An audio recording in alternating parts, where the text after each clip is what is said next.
afternoon, and thank you for joining us today for the first of 6 webinars responding to the theme From Chaos to Calm, the transition back to in-person education.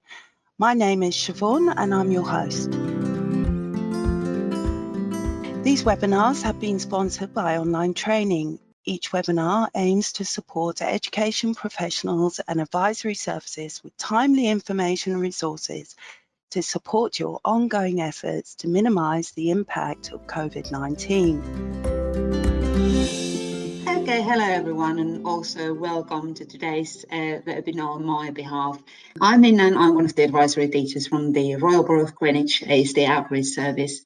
Before we move on to talking about what we've done and how we're still supporting the schools and settings in Greenwich, I think this is a really good opportunity actually for all of us, not just us here in Royal Borough of Greenwich, but also everywhere across the country, to actually look back and reflect and celebrate what we've all achieved over the past 13 months, because it's actually been quite remarkable considering what we've been through.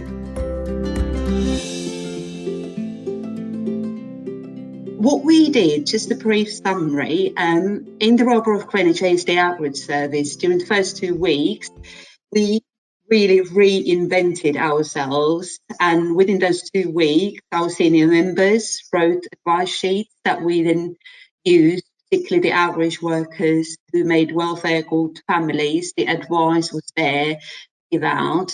So in terms of staying in touch with the families and schools, we did that throughout all the 3 lockdowns, and offered support where it was needed.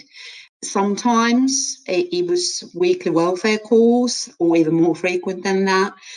Sometimes our outreach workers did interactive music making sessions, or I think the funniest example, and probably one of the most touching examples to me, was when a little boy actually was really very angry. Mum had forgotten to order some eggs from the supermarket and he couldn't do his daily baking activity, and Mum got in touch with one of our ASD outreach workers, who then kindly actually physically delivered a box of eggs to the family, and the child managed to calm down and they managed to get their cakes baked. So I think that is probably one of the most heartwarming examples that I can share with you. So we're going to start off with a poll. We're going to look at what do we think are the challenges for children with ASD to return to school. So you'll see, once the poll is launched, you'll see a list of challenges for children with ASD. I would like you to please choose the one that you think is the biggest challenge for children returning.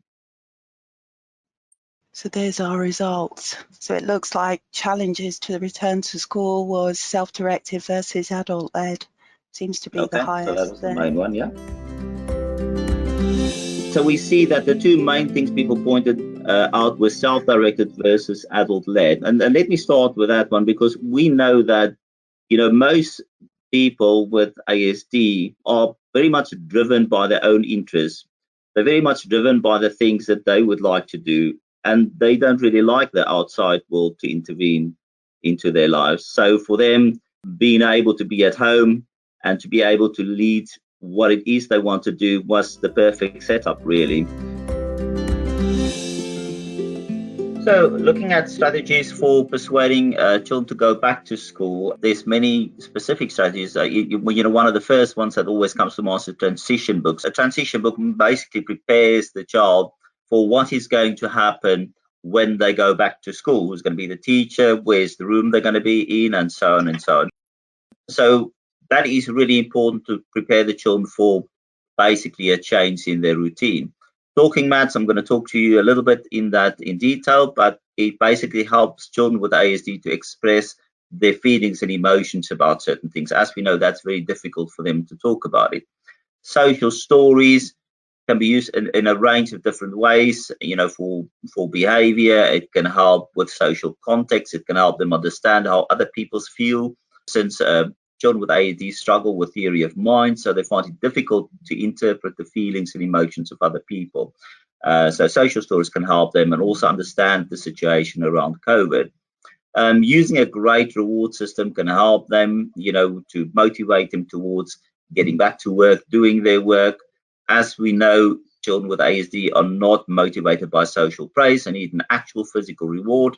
So a reward system is really great for them getting back into routine, getting back into doing schoolwork.